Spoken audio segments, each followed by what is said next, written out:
What did Europe manage to agree at this meeting yesterday? So the aim of the meeting was to agree a law on the distribution of 160,000 refugees that are sitting in Italy and Greece. And what they agreed was how 40,000 would be distributed among countries.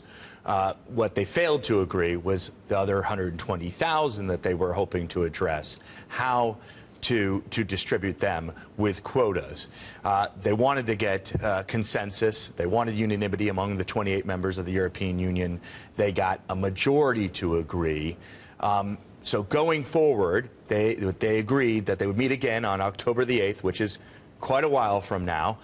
And if they feel that they need to, Luxembourg, which is holding the presidency of the EU right now, said that they can do this without unanimity, which is something I was personally unaware of. They can have a supermajority, they can have a qualified majority.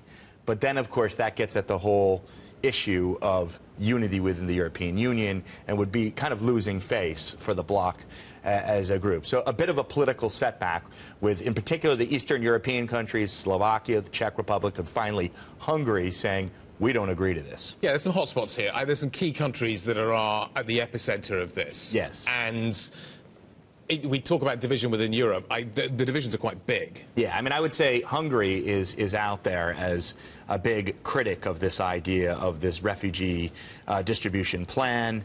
Hungary really moving on its own unilaterally quite quickly. So you know that they built a fence along the border with Serbia. Now they're bringing in razor wire. Today, late last night, the Prime Minister of Hungary said that they're likely to declare a state of crisis today in the country. That's something that the cabinet would do.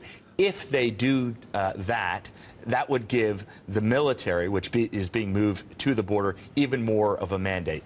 Practically speaking, what that means is that the refugees that are trying to, or migrants that are trying to come across the border from Serbia into Hungary would have to walk about 110 kilometers down the border to another country and then trying to cross in from there. But just making it much more difficult.